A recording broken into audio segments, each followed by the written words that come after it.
we are proceeding with the difficulty of the great work in the metallic kingdom. This goes back to the discussion on the difficulty of understanding the texts and what they're talking about. And there have for many years been a lot of assumptions. The alchemy work is always said to start with the prima materia. The vast majority of the time it's been stated, and the idea has been promoted, that the prima materia has never been identified. And that's a blind, because it's not true. But the other thing that's generally misunderstood about that idea is that the prima materia is not a substance. It's a state or a condition of being of a substance. When they're generally talking about the prima materia as going and finding something, what they're talking about is the crude material that you start with that is then taken and brought into a certain condition, and that condition is called the prima materia. You can make that condition out of anything, whether or not that substance is particularly conducive to get to the result that you want because of the amount of the natural principles within it. That's a whole different thing. Prima materia is said it's everywhere, but people don't recognize it. And that's true because it's in everything that's natural. It's the fact that it's not in the condition by which we proceed from that point in the state that you find it. Because that's part of the process of learning how to basically reverse it back into its prima materia. What it is before it comes into being that thing that it is now when you find it is the state you have to know how to reverse it back to in order to be able to separate it and then purify it and then put it back together again. So there's a lot of misunderstanding about that whole idea. And that was done on purpose. And quite frankly, that was pretty brilliant, I must say. These adepts are pretty smart dudes. So it's the starting material that is where people have been stumped for forever, which is why there's all these crazy kinds of paths, dew and urine and blood and this and that and whatever, blah, blah, blah. And the truth is if it's a natural substance, you can decompose it back to prima materia. It's just that certain substances are known to be more useful to make more progress than others. But it's not that any one of them doesn't have prima materia, because that's not even the right way to phrase that. It's not correct. In the metallic work, the path to the Philosopher's Stone, what we're really talking about is a process to get to the green lion. And the green lion has all kinds of names and all kinds of depictions, and one of the most famous depictions is described as the green lion devouring the sun. The funny thing about that, there's a lot of modern alchemists who have commented on that picture and simply repeated the title that other people have said, but they clearly haven't ever actually seen the process, because then they would know the green lion is not devouring the sun. In that picture, there's a green lion, and there's a bunch of stars in his body, and there's a sun. And then there's the moon over here, and it's halfway in the water and halfway not in the water, and there's other stuff going on in this picture.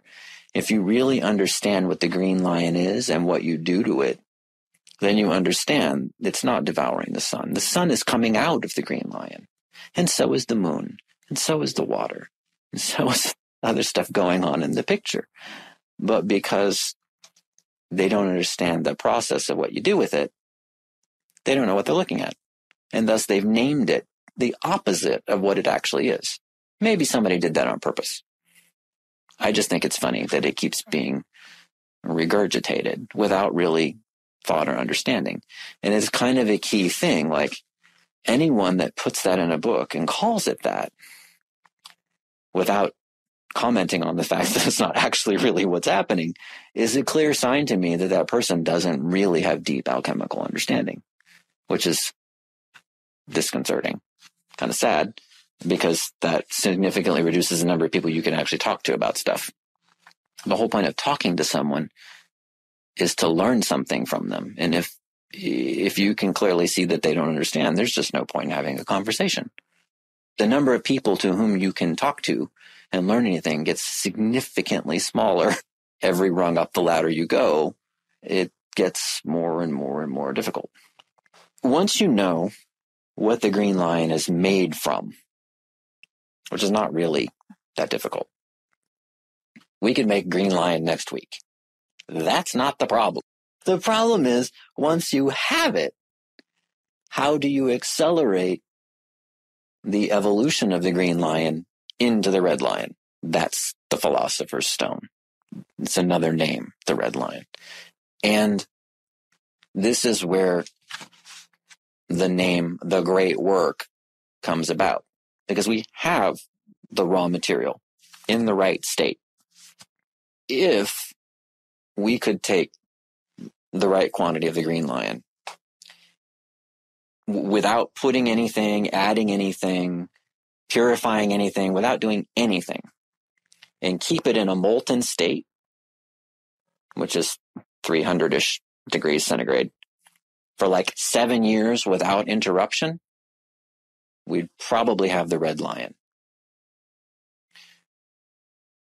If you stop and consider the amount of labor involved with that process 300 years ago, even today, the problems are power outages.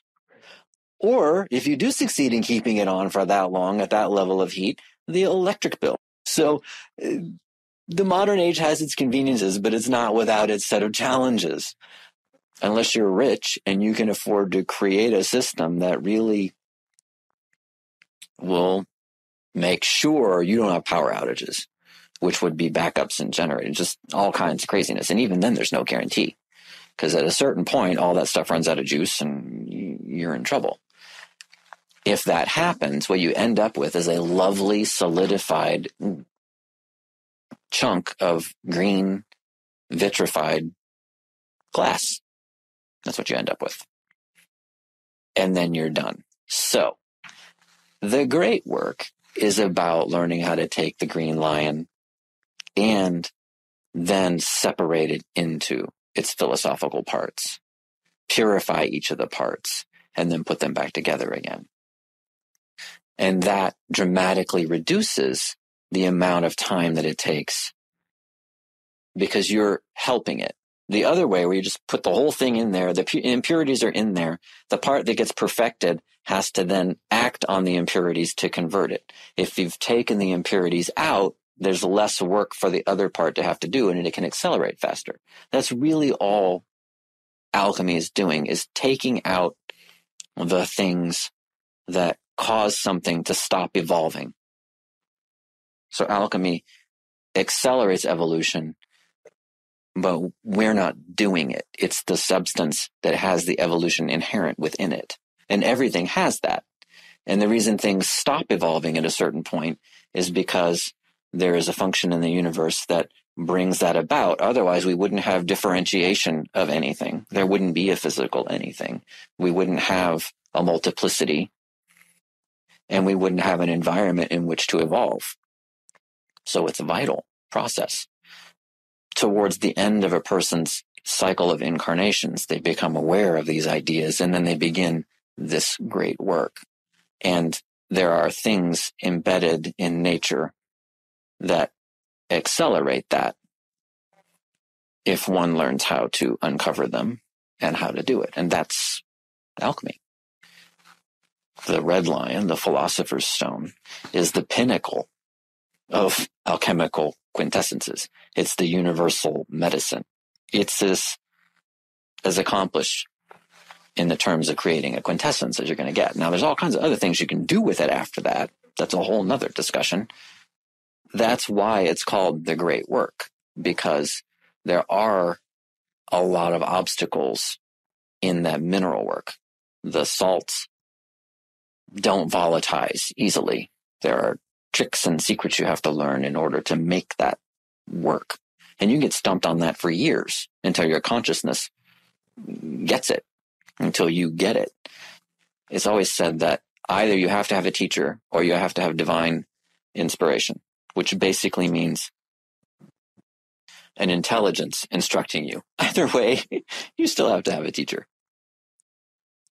or be taught by someone who had a teacher that was an adept to get to a certain point to where then you can pick up your own teacher. But either way, some of it is not natural or intuitive. It's actually counterintuitive. So it's very difficult to say, oh, well, I can just try to figure it out. You can't. Incredibly intelligent people have set about forcing their lower mind into figuring out this problem and failed. People far more intelligent than me failed. And it's not necessarily about that. There's like a sliding scale. Part of it is, if this isn't the lifetime where you're supposed to do that, it's not going to happen because it's up to your higher genius. Your higher genius is the one that determines how many incarnations you have and whether you've learned enough for what it's needed to be able to complete what it means to fulfill your capacity as a human being and evolve to the next level. Your higher genius is the one pulling the strings for that. If you're not ready to complete the work all the way through to the Philosopher's Stone, you can still complete part of the work. If you evolve far enough, you can develop the ability to negotiate with the higher genius and say, okay, what do I have to do? And basically, it's an alignment process. There's an alignment and a surrendering of your will, which is basically the only real use of your will that's actually useful, is to surrender it to your higher genius of your own free will.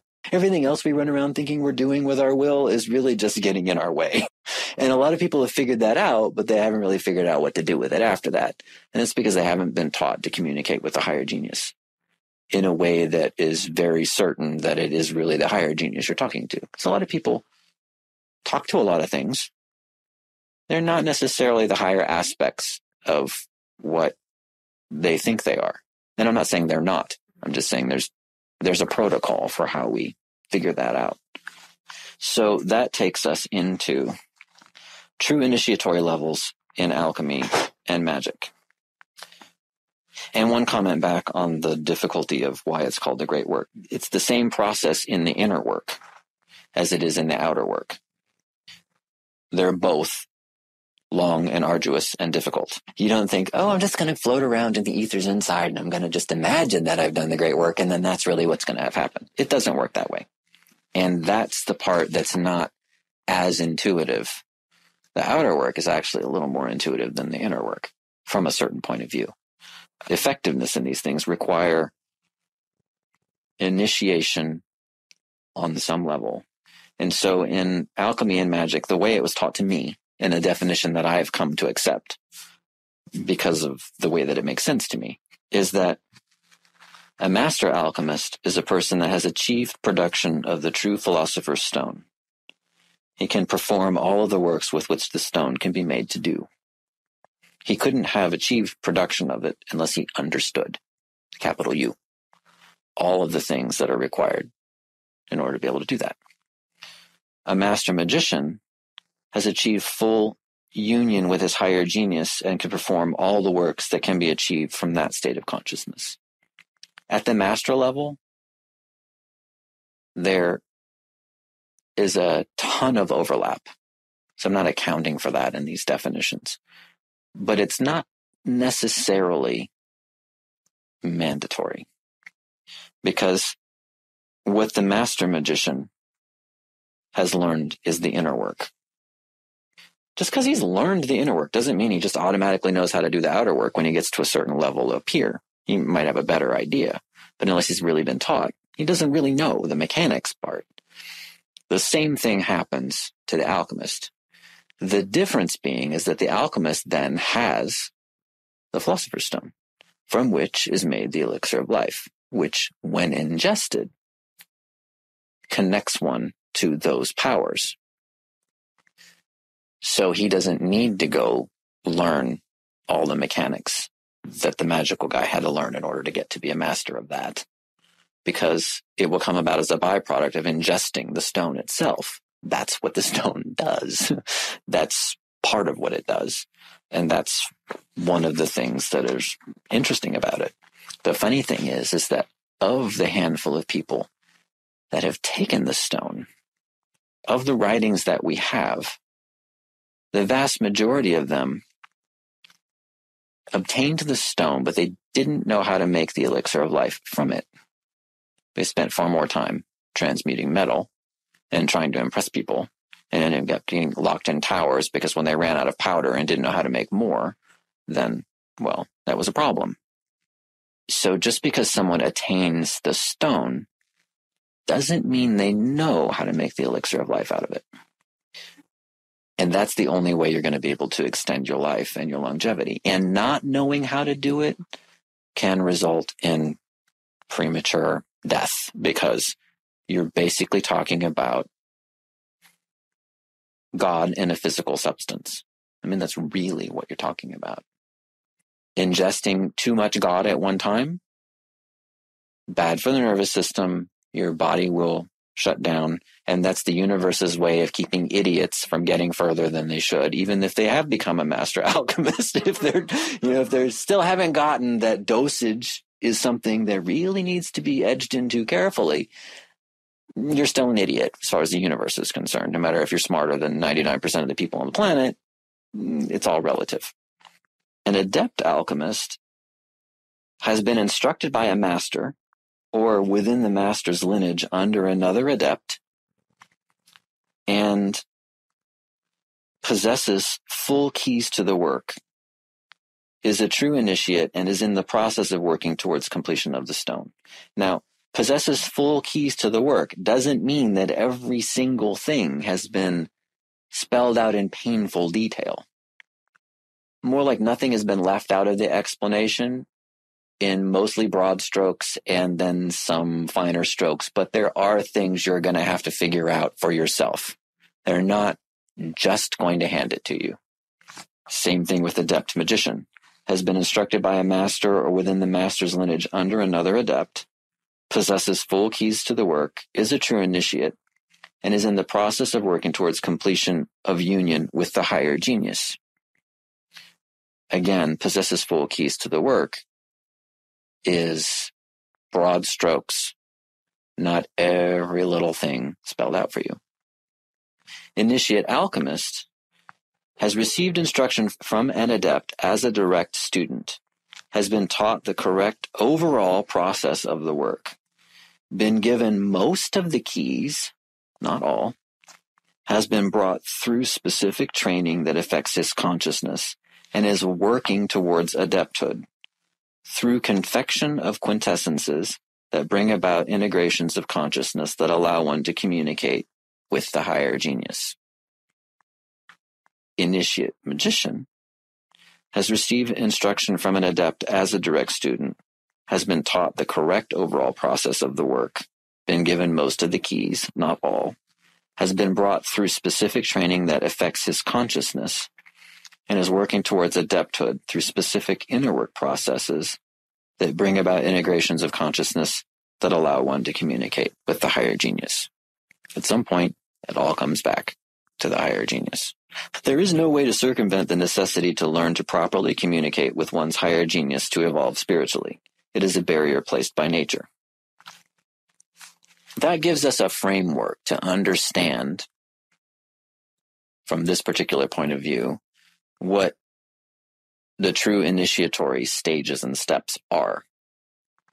So it's not about self-dedicating and doing a little ceremony, or we don't have any of that in alchemy. And even real magical work, there's very little of that, honestly. It's really more like, this is the way it is. This is what you need to know. Now go do it. And there's a little bit more in there. I mean, the explanations are there, but there's no pomp and circumstance. It's up to you what you do with it after that. And if you don't make progress, if you don't do it, then the adept just doesn't pay attention to you anymore.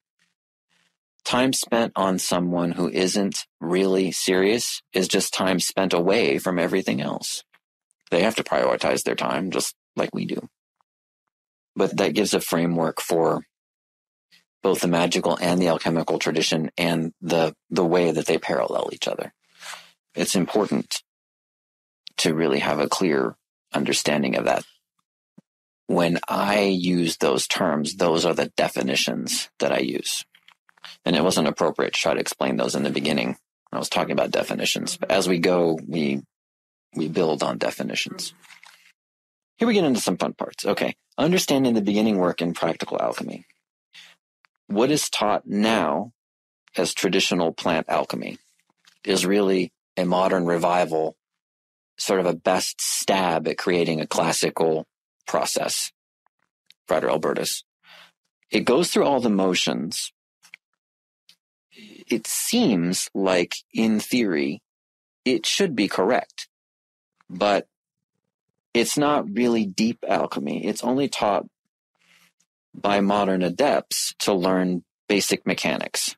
And this is a conversation I had with an alchemist who was also my teacher for a while about this very thing, because I'm an accredited master herbalist. That's worth about as much as the paper it could be printed on, but it's an accreditation. And I had an essential oil company for a long time. I mean, vats and vats and vats of it. So I was around a lot of that, and in distilling and doing all those things and working through these processes that were taught as plant alchemy, that little thing that in me that always goes, something's not right. That went off for years, and I could never pinpoint what it was that wasn't right. Because when you look at it, it looks like it should be correct. And you can't fault someone for thinking that it is, because really, it's a very sound explanation. Except there's a couple holes in it. And you have to really come to maturity with the ideas about alchemy to start poking holes in it. What you end up coming to is that what is taught and published as modern plant alchemy is not what people think. It's really a species of advanced herbalism. And there's nothing wrong with that. But it's like calling a cat a dog, as far as I'm concerned. It's not the same thing. The telltale sign is that a lot of people never really progress out of plant alchemy. But even if you don't, there is a whole world of it to explore. And a quintessence is a quintessence. It will, can, and should do certain things. And if it doesn't do it, it's not really a quintessence. And I have known countless practicing laboratory alchemists that spend oodles of hours tinkering away in their labs, thinking that they're creating quintessences, spagyric remedies, and they don't do anything. Now, a lot of people can just accept that because they haven't had a contrasting experience in their own paradigm that lets them know that there's something missing. I was fortunate enough to be taught by 4 adepts in the course of my life, for whatever the reasons are. 2 of them were magic, 1 of them was Eastern, and 1 of them was an alchemist. There were lots of unconnected dots for me before the alchemist. I had lots and lots and lots of pieces. I didn't have a full working template that made sense to me. And I spent years and years digging and reading. I had libraries that would fill up this entire wall. And eventually I had enough pieces that with a little bit of help from alchemist, all those dots could then be made into a picture. They were all pixels that just needed to make a picture. And I didn't have to bang my head on the wall anymore. But the only reason I had the tenacity to dig after that was because I had actually, prior to studying alchemy, seen real magic.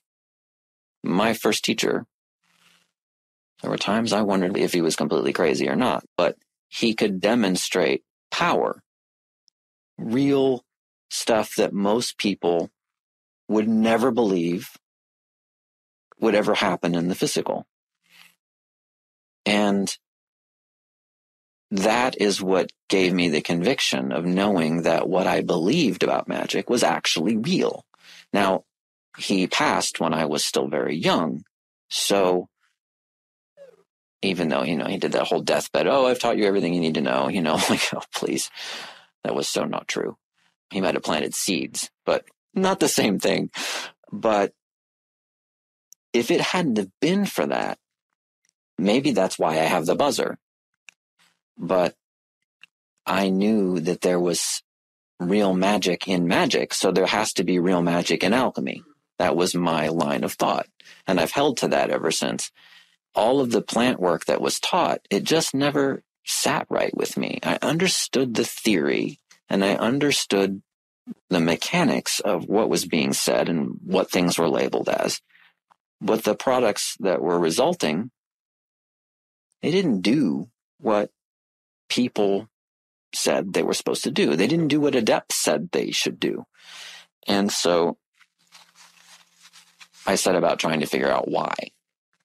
And that led me more into magical study than it did alchemical study, because in the modern alchemical stuff, there wasn't anything published that was reliable. So it wasn't until later that I was able to connect those dots. But it turns out that my intuition was correct. So what modern plant alchemy follows is what Albertus taught, which was a revivalist reconstruction in accordance with classical elemental theory that looks correct and logical, but it's only a surface level understanding. And I will say this, Albertus was a master, at least by the end of his life, which I mentioned before, but he didn't have a corresponding plant work path using the same process as the mineral work. He just didn't have that. He wasn't aware of it. There is one, but he wasn't aware of it during his lifetime. So he created one, and that's what everyone teaches as classical plant alchemy. So traditional Albertus plant alchemy basically works off the idea of 3 philosophical principles. This is something kind of handed down by Paracelsus. Before that, there were phases in alchemy where they talked about the 4 elements. And before that, there were phases of the alchemy where they only talked about 2 things.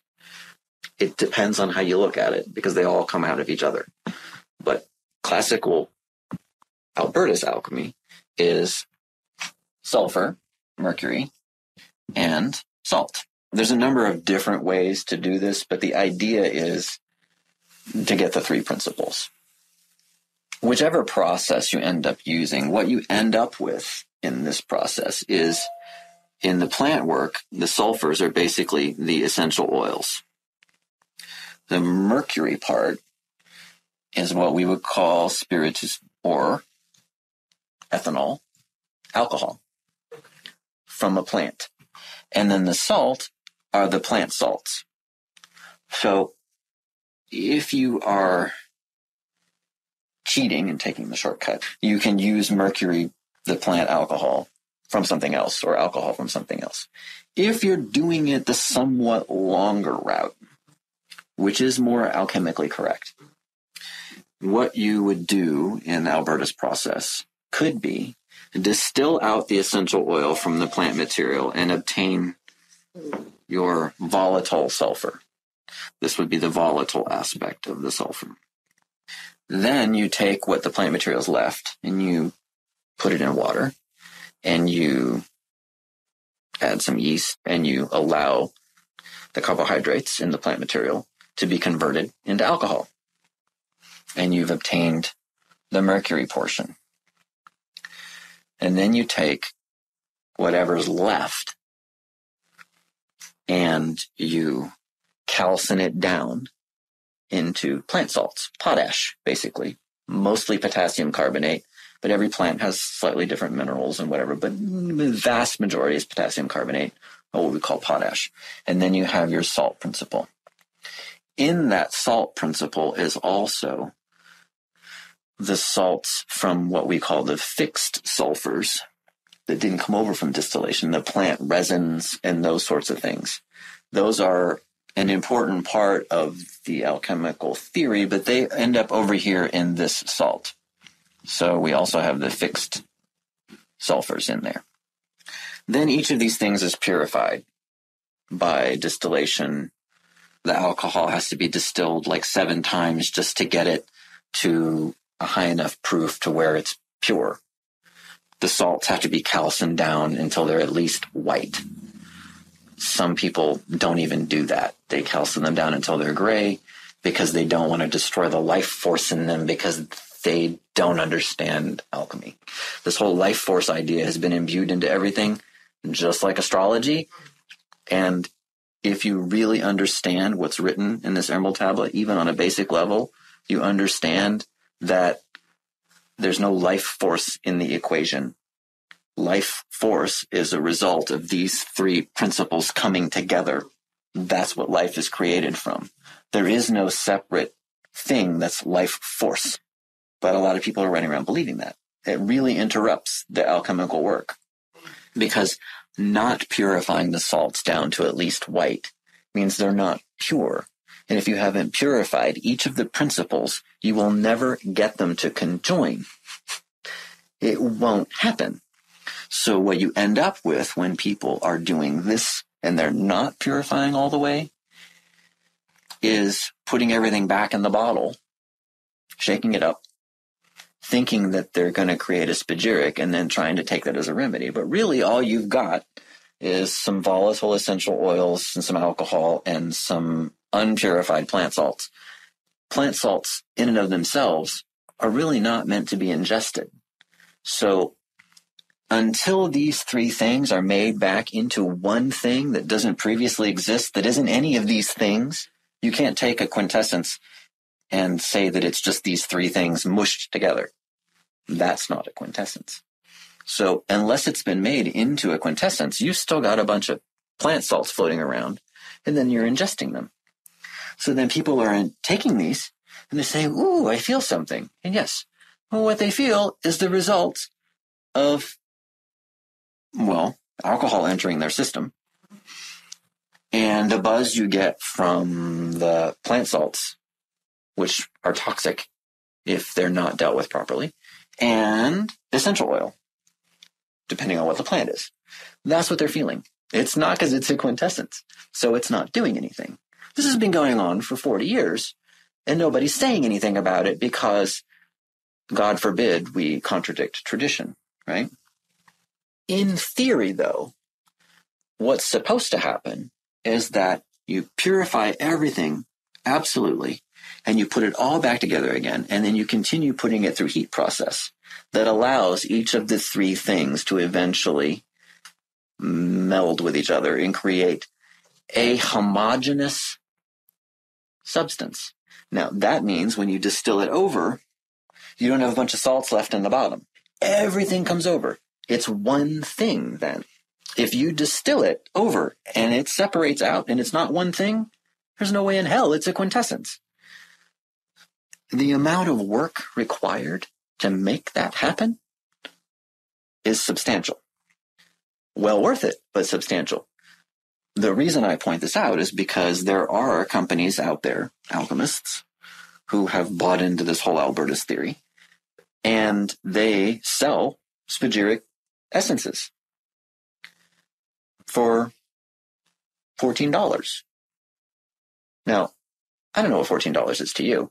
It's not a lot, but when you start to calculate the amount of time, energy, electricity, oopses in the lab, glassware, all that stuff, you can pretty much bank that what you're getting for $14 is not a quintessence. It's a really fancy herbal tincture. If it were being sold as a really fancy herbal tincture, that would be okay. And this is where we run into a major theme in the alchemy community, where plant alchemy is normally called spagyrics. And spagyrics is kind of looked at by people in the alchemy community that are really more partial to the ideas in the mineral work as not being real alchemy. On one hand, because of the way it's being done, they're right. On the other hand, they're saying that spagyrics is plant alchemy, it's not alchemy. And that's not right, because Paracelsus was very clear about it. Spagyrium is alchemium. It's the same thing. It's the same mechanics. The problem isn't that spagyrics isn't alchemy. The problem isn't that plant alchemy isn't real alchemy. The problem is they're not doing real alchemy over here. But nobody's ever questioned that, because the instructions were so complete and the tradition is long-standing. So, from a modern viewpoint. And so we don't question any of that.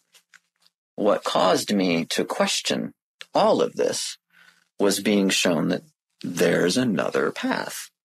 And that path actually corresponds to the path that Albertus did teach in the mineral work.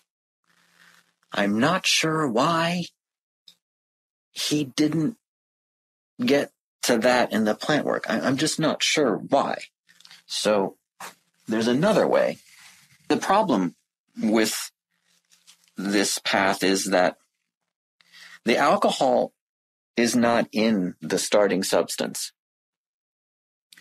This teaches us that we don't have to add anything. We're only taking away. But alcohol is not in the plant material. What do we have to add? The yeast. We're adding something to the process in order to obtain this thing that's supposed to be universal plant mercury. But the adepts were very clear. We don't have to add anything to the process. So they both can't be true. So this is a plant mercury. It is not what I would call philosophical mercury. It's a difference in semantics, but there is a whole other way of looking at this. And that gives validation to the idea that this is not the most useful approach to plant alchemy. Now, there are adepts, of course, that know this. They still teach the Albertus method of plant alchemy. But they don't actually expect the student to obtain a quintessence from it because they know that you can't. They do it more as get used to the mechanics of the glassware and learn some vital processes. But what you're going to get in the end is either, a pile of goo or a bunch of liquids that aren't really what it is. My argument with that is why can't you teach the valid lab processes in plant work that gets people used to the glassware and such, and teach them actual real alchemy at the same time? Because there is a way to do that. So the other way of looking at it is the path that corresponds with the same kind of work that you do in the mineral work after you get the green lion in taking plant material. And you basically are doing a destructive distillation. This was brought to my attention by a teacher. And the person who wrote about this, well, there were more than one that wrote about it, but one that wrote about it very clearly was named Hollandus.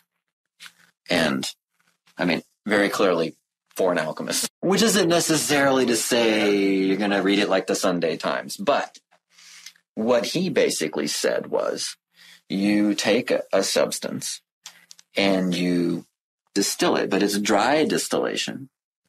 And what you end up getting are two things. You end up getting a red fume and you get a white fume. This is a fancy way of saying you get a sulfur and you get a mercury. This goes back to the older way of looking at alchemy, where everything was binary. And before you can get either of these, what you end up getting is water.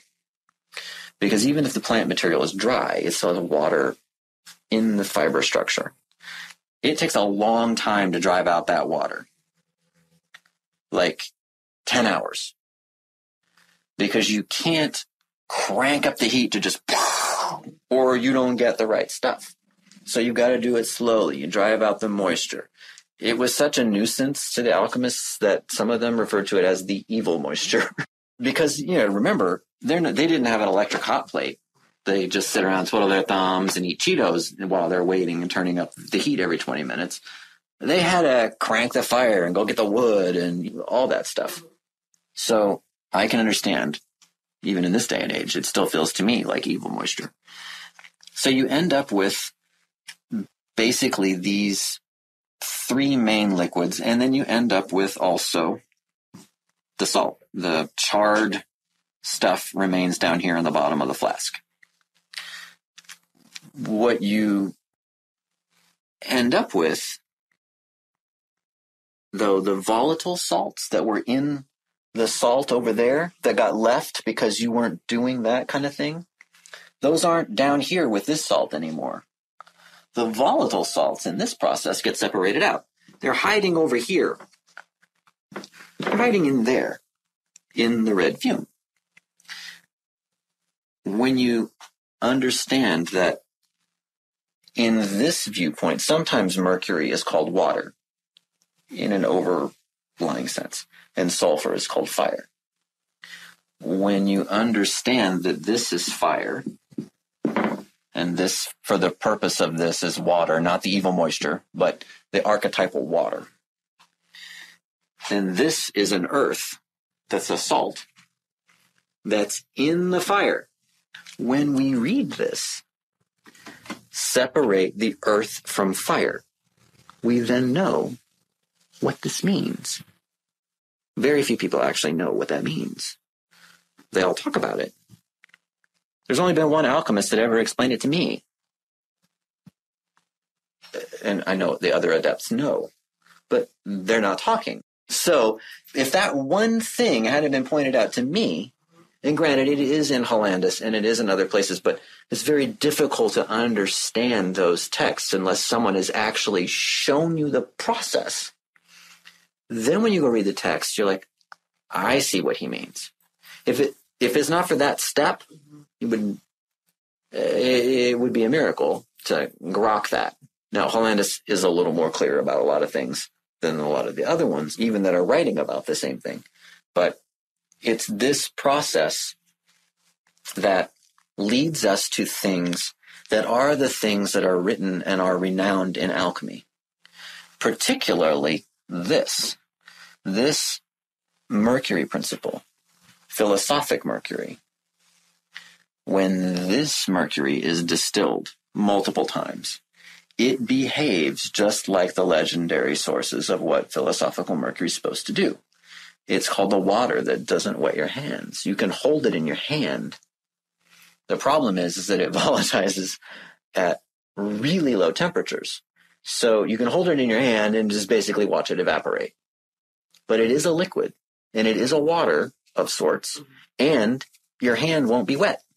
That is the universal plant mercury, not ethanol or alcohol obtained from fermentation. That is a mercury, if you want to give it a word, because it does act as a solvent and it does do certain mercury-like things based on the philosophical mercury idea. But this is the real plant mercury. The reason why that's important is because of the other things that philosophic mercury does that allow us to obtain some things along the path while working towards the Philosopher's Stone.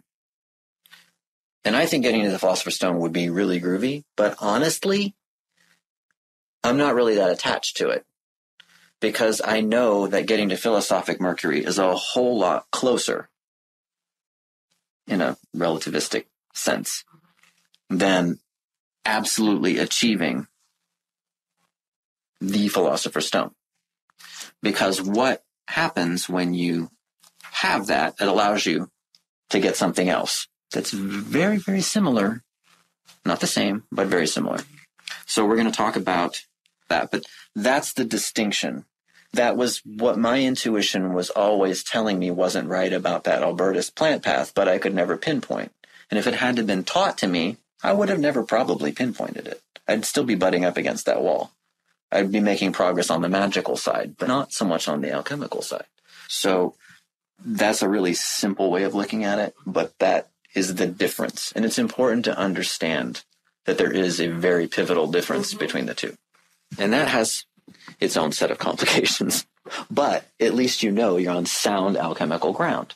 Now, we did that process and we filmed it. We did not film the whole thing because it took 18 hours. Because I wanted them to see the white fume and the red fume. Not just something I was talking about as an abstract, but literally see it. Because seeing goes a long way to believing. So we have like a 15-minute clip. That was like an 18-hour process. And you have to do it more than once. And unlike the other work that we do in the beginning of the way I teach plant work, that you can do most of it in your kitchen, this process cannot do inside.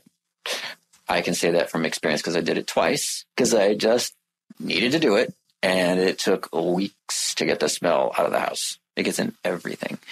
And I should have known better, because the alchemists refer to the red mercury as the stinking oil, because literally you're burning everything in the flask.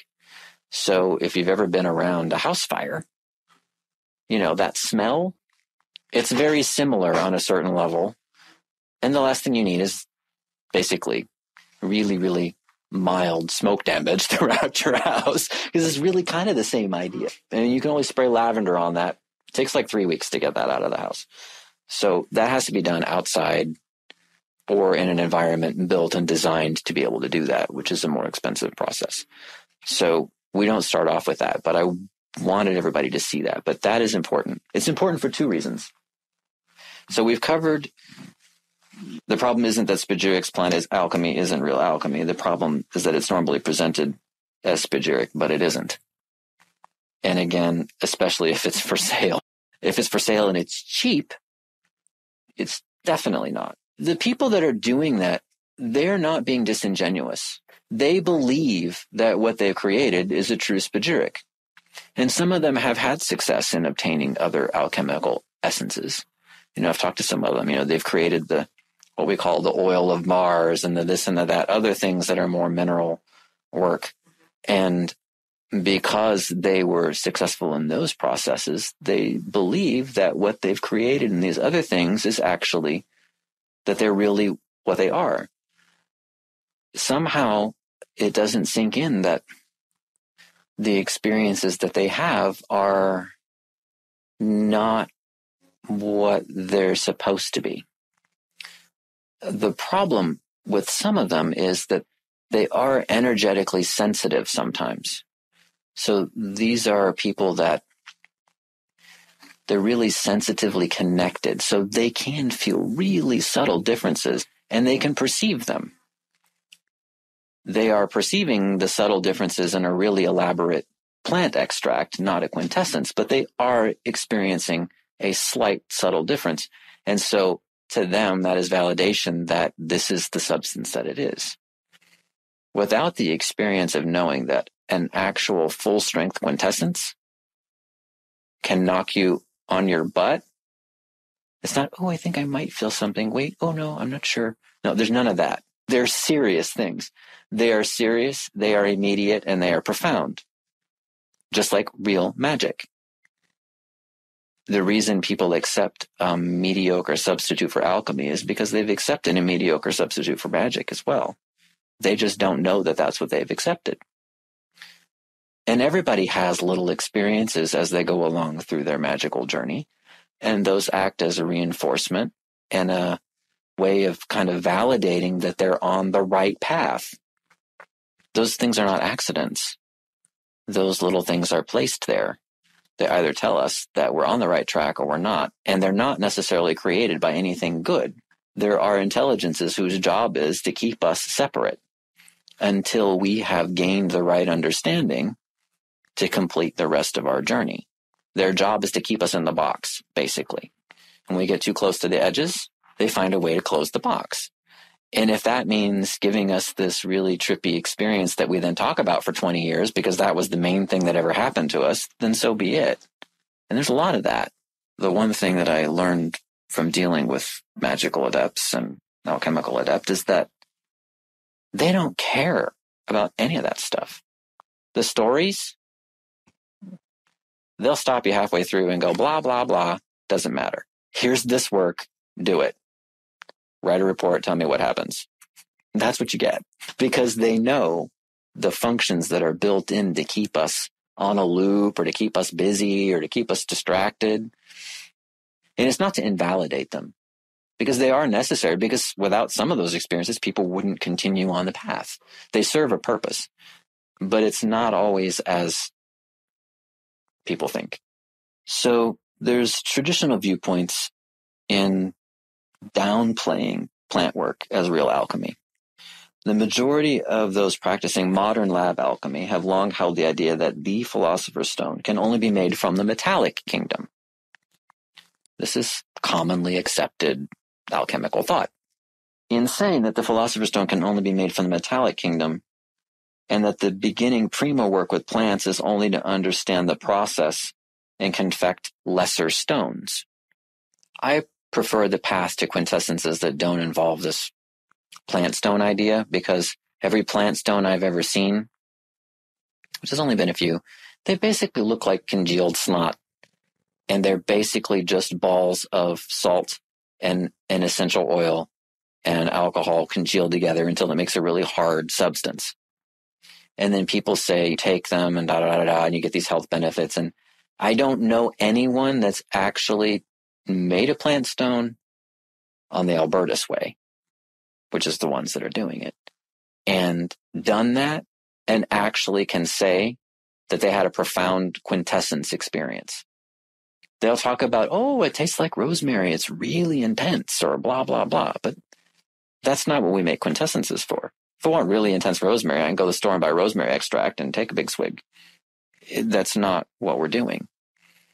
So I don't think that the majority of the quote unquote stones that people make in the plant work, because they're using the components from Albertus, not from this. If you were going to do it this way, rock on. That's probably going to be a plant stone. So we're going to talk about that. Of all the thousands of published manuscripts on alchemy, there are only a handful that were explicit about plant work. It's conspicuous by its absence, considering that it was the first work. It's the prima work, yet there's nothing written about it. Whether or not it was always the first work, I'm not absolutely certain or convinced. But it certainly does make a lot of sense. Now, most of the things that Paracelsus talked about was plant stuff. And he basically ticked everybody off because he could run around and heal people, and the doctors didn't like him. They named him Bombastic. That was one of his middle names, so that's where that word comes from. He was just that way. But he was also right the vast majority of the time. What we're going to see here in a couple of minutes in this theory is, I think, the reason why there's so little said about plant work. It's not because it wasn't the prima work, and it's not because they didn't think it was real alchemy. It's because I think the adepts that knew understood that there are paths to the philosopher's stone through the vegetable kingdom that don't require having to do any of that metallic work. When you think about how profound that is, it's tremendous. But it only makes sense if you have these parts and not the other parts. And that's why long-standing modern tradition doesn't jive with that viewpoint. Their viewpoints are valid from a certain contextual angle. So I believe that the true adepts knew powerful quintessences could be made from the plant kingdom, and they maintained their silence about it. There was no reason to fabricate fake texts for plant alchemy because of the commonly held idea that the real stone was only metallic. So there wouldn't have been a market for it. There wouldn't have been any reason for it, and they really went out of their way to not talk about it. The few plant work texts we have, some of which are still not popularly known, what this comes from, it's not popularly known, offer us tremendous insight into the hidden potentials for working in alchemy without ever stepping outside the plant kingdom, which I really like because it allows us to focus without getting distracted into other realms that we may not fully understand yet. But the cool thing about making some progress in the plant work and obtaining quintessences is that when we ingest them, we evolve, not just physically, not just mentally, but our entire being. And that means rejuvenative qualities, depending on what is made, and also a rejuvenation of the mind. Rejuvenation of the mind basically means correcting the dysfunctions that are in there, which then allow us to access higher states, communicate more clearly with aspects of our higher genius until we can communicate with the whole thing straight on, which is a big deal, and then receive the guidance to then know how to work through the other paths. It's a conduit that gets us to the divine inspiration if you don't have a direct teacher, it's still a viable conduit to get to that divine inspired connection, which really means a connection with your higher genius. That's what it means. Angels coming down and blowing in your hair might be interesting, but it's not going to help. It really has to be that connection. And that's one of the things that quintessences will help us to do. So by learning to make them with the simplest of methods and then work into the more advanced methods to then obtain more powerful things, not only does it give us time to get our body prepared to be able to deal with the higher levels of higher power spiritual medicines, but it facilitates our understanding in a way that we couldn't do without them, unless we have a teacher who's making us do exercises that then cause us to understand certain aspects about reality. So plant alchemy as a gateway to deeper magic. From my viewpoint, an entirely new and deeper level of green magic than most people ever really thought possible, for the reasons we're going to go into. With the proper keys to this practical work, there's so much that can be explored when combined with paths that are generally more magically focused than anyone could ever exhaust, really. But it's not just busy work. It's actually evolutionary busy work. So if you're not comfortable to step outside the plant path, I don't think you have to. You may have to do more of something or less of something, or to balance out the difference in the levels between plant work and mineral work, the metallic kingdom, but not necessarily. The next section I titled The Higher Genius of People and Nature Intelligences. And this is a really important thing to understand what we're creating and why they work. And part of the understanding in what we're creating and why they work is also understanding what we are. So this goes back to what used to be over all of the temples that were true initiatory schools, which was know yourself. And as I always say, that doesn't mean that you know your favorite color. You like blue, you don't like green, you like cats, you don't like dogs, you like lima beans. What it means is knowing ontologically your being, what it's made of, in its parts, like these parts that we've talked about, where they come from, where they go when you die, what they do while you're using them and when you're not using them, and where they fit epistemologically in the greater whole of everything else. And those are really important constructs to understand where the other intelligences that we interact with, where they come from. So, entia means beings. And in alchemy, it's generally used in the term primum ens, meaning first being, or prima entia, first beings.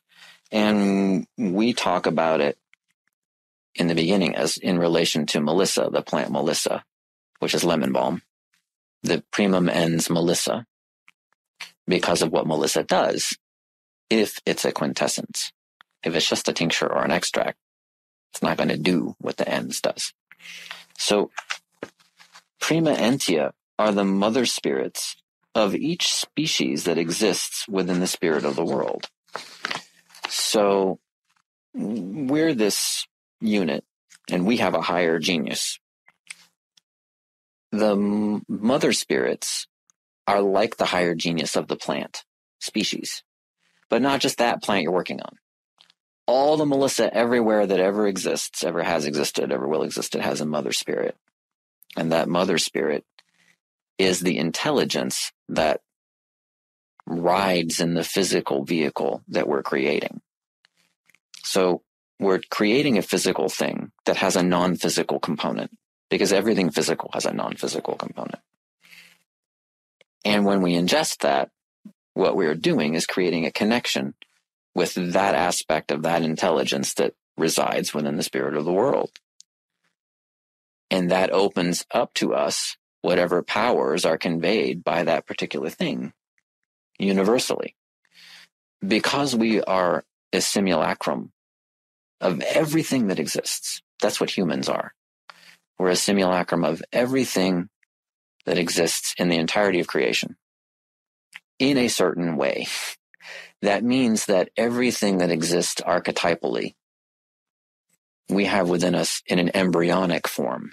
It's not that we just already have it and we just need to remember, or all these things that are kind of bandied about that are only half-truths.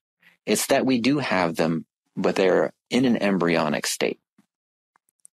By taking certain quintessences and doing certain work, we cause them to grow. As they grow, our consciousness shifts. We then experience reality in a different way. There's all kinds of things that happen as a result of imbibing or ingesting, basically, higher geniuses in a certain way. That's the way I explain it. I never really had anybody say it to me exactly that way. It's been something like that, but because my focus is very magical also in theory and in research, I have a certain way of looking at things, and so that's the way I present it, because that's the way it makes sense to me. In plant alchemy, we work towards obtaining the primum ens of a plant. And a quintessence is a particular class of substance. A plant stone, if it's a stone, made truly and properly, should be a quintessence. But there's another process for obtaining quintessence. It's a lot of work still, but it's not as much work as making a stone for lots of reasons. Number one, if you have to go through 18 hours of distillation to get little portions of whatever to get the right materials to make a stone, then just that part of the process is far more elaborate. But the process, the ends process, which is what we've come to call it basically, is a way to obtain plant quintessences without having to go through that. The only obstacle there really is in that process is the use of alcohol for people that have alcohol issues. If someone is an alcoholic, this is the last thing that they can handle, because it's not just we have to use alcohol. We have to use absolutely dry alcohol. It must be absolutely dry of water, which means 200 proof. So that is a bit of an obstacle. There's a way to deal with it, but it's an obstacle.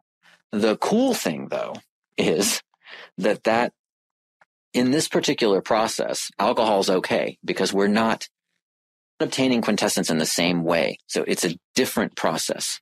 And basically what we're using is the salt and the alcohol, which are binaries of each other. They repel each other in a certain way.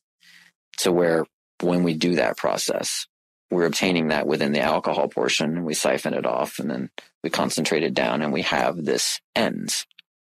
The cool thing is, and I haven't done this yet, because I've only just worked out a whole nother way of getting ends, because I don't like the traditional way. But I have figured out an alternative way, and we're perfecting it now.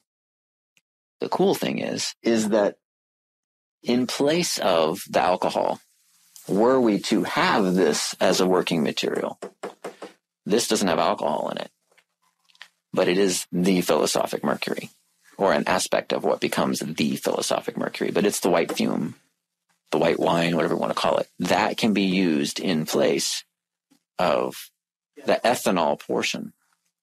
So for someone that wants to pursue this, that's dedicated enough to deal with all they got to deal with to get that, they can still do alchemy and still participate in the hippie method, which is a really awesome method. Now, in alchemical texts, certain alchemical texts, this white liquid, the water that doesn't wet the hands, all that stuff, is referred to as, sometimes it's called acetone. But again, that's a philosophical name. It's not like the acetone in the hardware store. It's just called acetone. Just like the spirit of wine is called mercury, and that's called mercury, and the other thing is called sulfur. There's no sulfur in there, not elemental things that we think of. These are principles that were named those things because of the qualities of what those things have. Like, mercury being liquid but being metal. It's unique. And it was very symbolic. And it may, in other traditions, be the prime material for creating real quintessence. I don't doubt that it is. I just don't trust most of what's written about it. And I don't know anyone reliable enough to teach me differently. Maybe that'll change. That'd be cool. But unnecessary.